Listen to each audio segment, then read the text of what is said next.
name is Rosita Blanco de Sister, and this is Saturnastra Nalini. This is chapter 6, right? Yeah. Part 2. I think. And then, now that Magus had awakened, his influence was spreading all over the world, and he was quickly extinguishing the flame of all of the arrogant lighters who had cannibalized their brothers to shine brightly for another day. Magus' healing magic would take some time. Still, the source of the corruption in the land was slowly fading away, and everything was slowly balancing out into place. Now that he was forcing balance back into an imbalanced region.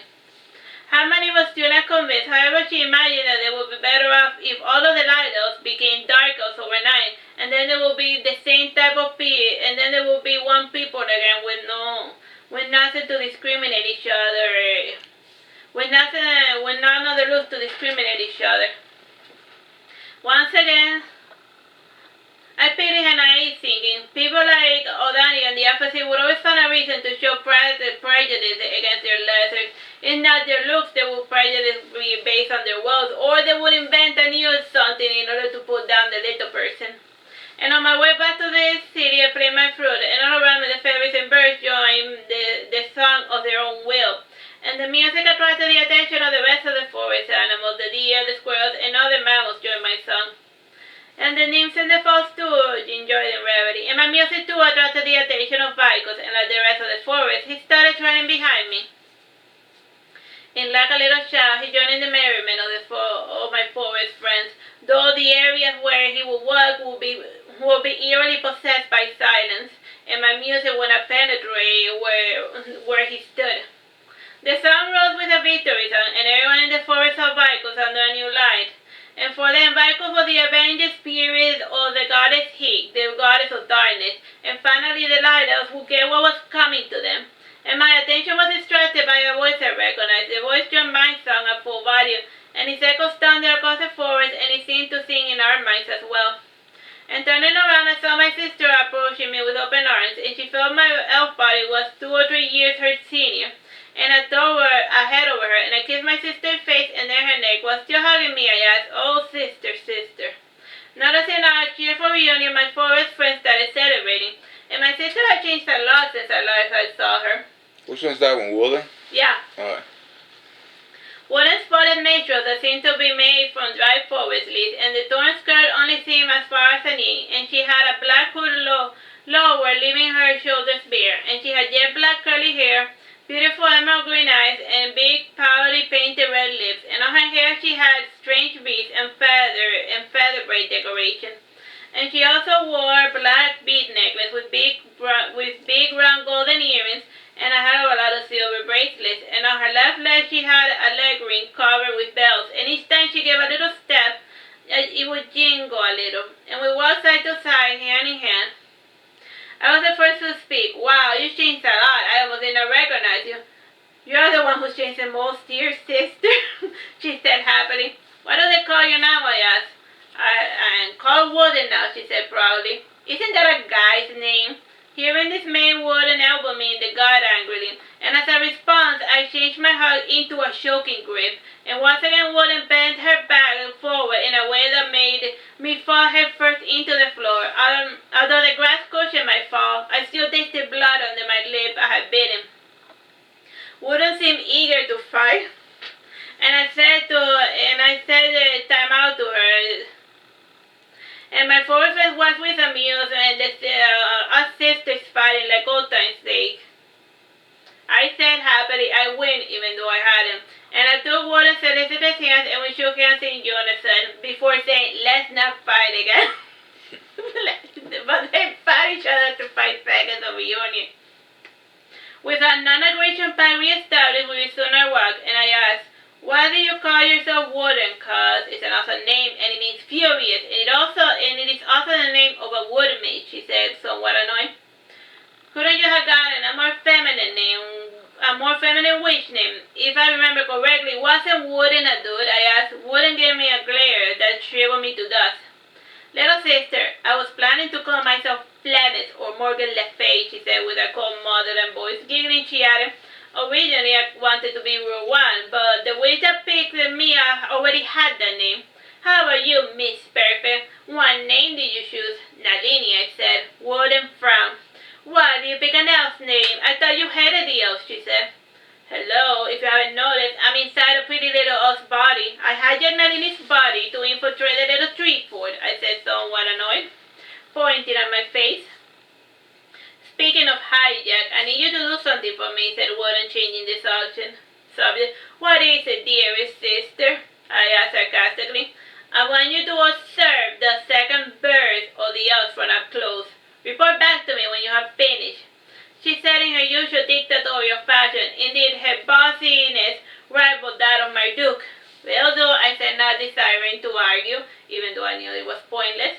What tended to be very sweet and somewhat impertinent when she wanted something done. Like me, she never took no for an answer, and I knew that it was unwise to refuse her request, and once she got what she wanted, Wooden started walking away, and she only said goodbye to those she planned on never seeing again. And she planned on seeing me again, therefore she did not say goodbye. Time?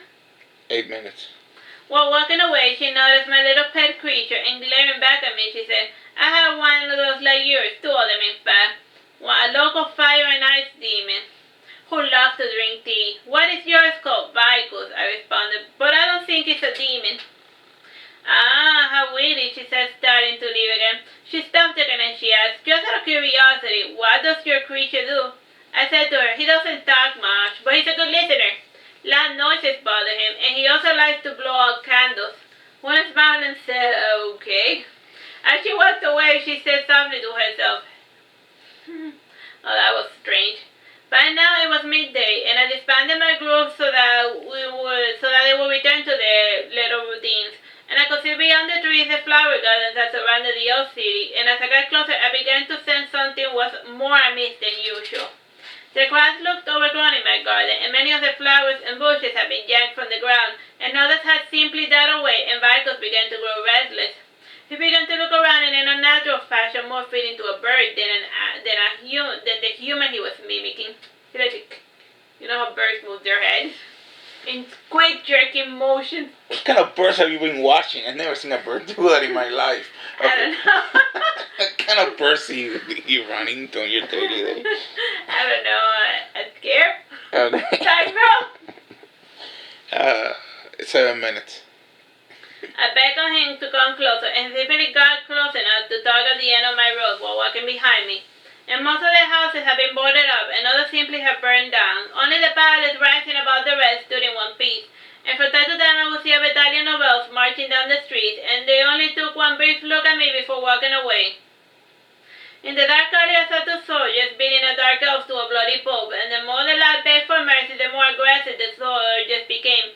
Eventually, only his lifeless carcass remained, and I watched the scene with disdain, and Michael slowly pushed me forward away from the dark alley, and he seemed a bit distraught by my coldness in the face of such savagery.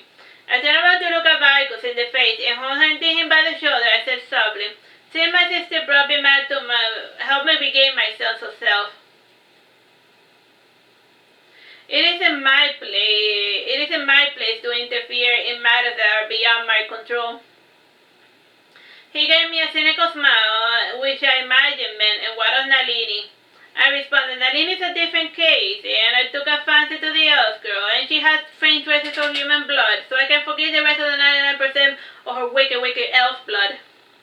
Michael sighed and he shook his head. He did not quite understand why I had such hatred of the elven kind.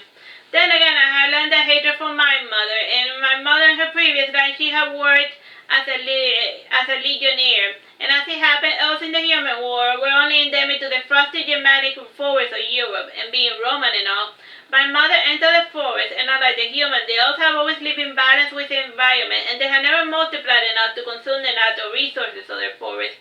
As a result, they only had about 100 elves living in that region, and at first the Romans were enchanted by the mythical elven creatures, and they extended their hand in hospitality and promised them full Roman citizenship. But the elves scoffed at their hospitality, and they simply killed the messenger, and in response to the aggression, the Romans did what they always did whenever a city or people did not submit to them. And in less than 5 days, the Germanic forest was completely burned to the ground, and the Romans sought to kill every man, woman, and child in the elven village, and those that survived the massacre became hostile to humans. And they have forgotten that it had been they who threw the first rock, or first arrow, I should say.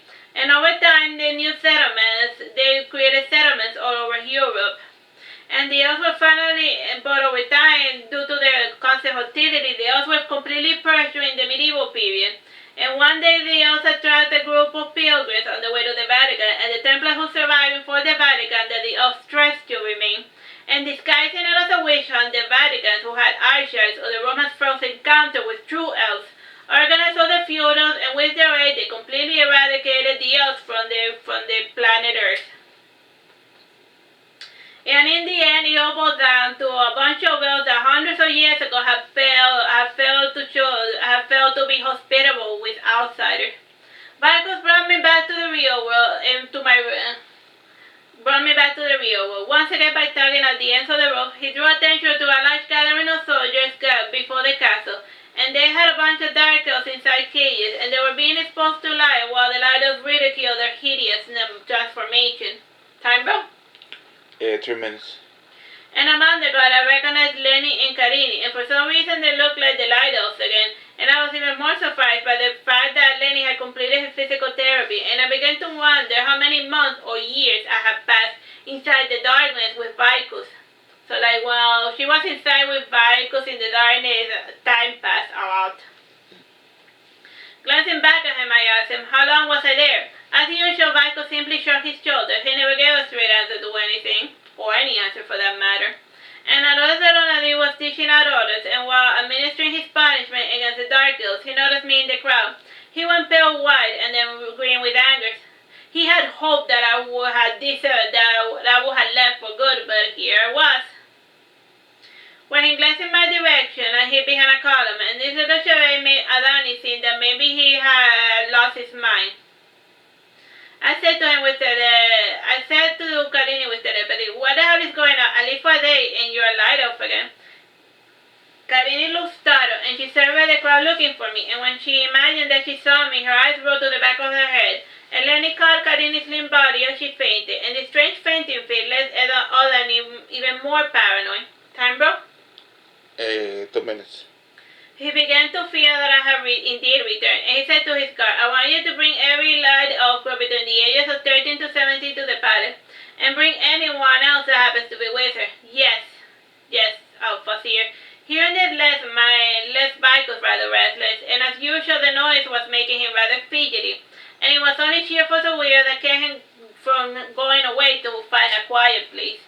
And he pointed to his heart, offering to hide me within his darkness, and I declined his offer, fearing that I would spend another couple of months or even a year in there. And I made my way back to my home, and when I was a block away, one of the guards spotted me, and he was a young lad, no more than 14, and his gentle frame could barely fit inside his father's golden armor. And I wonder how many about those elf armors. Truly, they were pretty and light. However, I doubt they would have been